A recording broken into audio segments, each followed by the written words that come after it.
Bonjour et bienvenue à l'émission Les Rendez-vous économiques. Nous sommes aujourd'hui à la CCI de Nantes-Saint-Nazaire et l'émission se déroule sur le thème de l'obligation des entrepreneurs d'avoir un médiateur. Et aujourd'hui, pour en parler, nous allons avoir Huguette Beau. Bonjour Huguette. Bonjour Philippe. Huguette, est-ce que tu peux nous rappeler ton activité en quelques mots? Oui, bien sûr. Ma société s'appelle Collaboratif RH, je l'ai créée il y a 3 ans. Et donc, j'accompagne des entreprises et plus particulièrement les dirigeants sur toutes leurs problématiques d'organisation et de pilotage de leurs ressources humaines. Je mets en place des outils concrets pour les aider en fait à piloter leur entreprise. D'accord. Alors là, on parle dans notre thème de l'obligation des entrepreneurs d'avoir un médiateur. Est-ce qu'on peut dire que c'est une obligation d'avoir un médiateur ? Oui, alors effectivement, il y a l'obligation légale, mais au-delà de l'obligation légale, je pense que c'est important effectivement pour les entreprises de prendre conscience que la médiation est un véritable outil en fait pour gérer des tensions, des conflits. Alors il y a effectivement un certain nombre de règles à respecter par les entreprises, de pouvoir d'être affilié justement à un médiateur et en tout cas de pouvoir donner des références, les références d'un médiateur à leurs clients pour qu'ils puissent prévenir en fait, ou en tout cas avoir un référent qui puisse intervenir en cas de conflit. D'accord. Comment s'articule exactement le rôle d'un médiateur dans ton activité ? Alors, dans mon activité, je ne l'ai pas forcément mise en pratique concrètement, mais ceci étant, c'est un véritable outil de dialogue et de communication. Donc, dans la médiation, il y a différents volets. On peut effectivement parler de la médiation en cas de litige consommateur entre une entreprise et un consommateur. Personnellement, je n'ai pas eu besoin, pour l'instant en tout cas, et j'espère encore longtemps, de faire appel à ce type de service. Donc ça, c'est un volet de la médiation.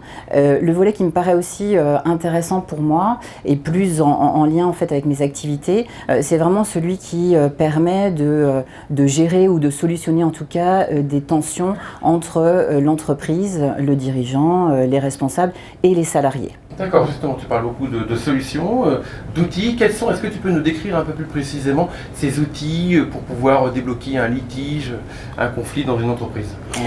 Alors, si on parle d'un point de vue RH au sens large, il y a énormément d'outils possibles. Bien évidemment, l'objectif, c'est de ne pas arriver à des tensions ou à des conflits. Donc, c'est plutôt d'être dans le préventif, si je puis dire. Et à ce titre-là, en matière de ressources humaines, il y a plein d'outils à mettre en place.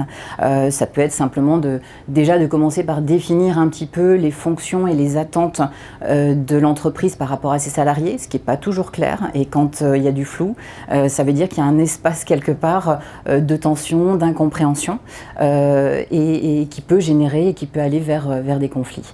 Donc voilà, donc il y a des outils à mettre en place, des outils RH, les fiches de poste, les missions, les objectifs, réaliser des entretiens aussi avec ses salariés de manière à faire lever en fait les tensions qui peuvent être présentes sans qu'elles soient vraiment identifiées. Donc voilà, il y a un certain nombre d'outils RH qui sont du préventif et qui évitent d'arriver à des blocages et à peut-être des conflits plus avérés.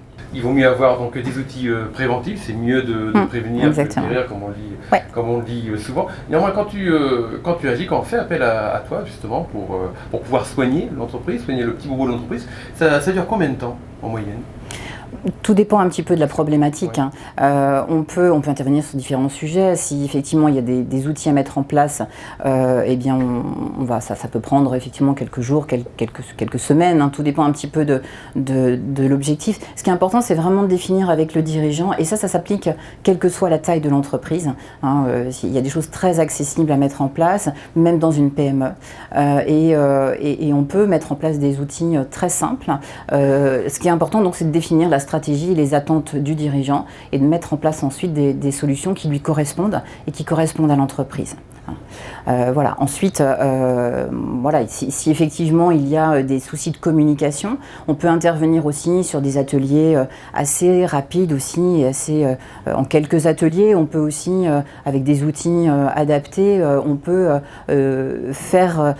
développer la communication et faire en sorte qu'il y ait des verrous qui soient levés un petit peu entre un responsable d'équipe par exemple ou un manager et son équipe. Donc voilà, il y a des choses pragmatiques et simples à mettre en place. D'accord, pragmatique et simple. En termes de temps, c'est long à mettre en place? Non, on peut faire ça, voilà, en quelques jours, on peut déjà apporter des outils et des solutions concrètes. D'accord, ok, c'est parfait. Merci beaucoup Huguette pour toutes ces informations. Merci.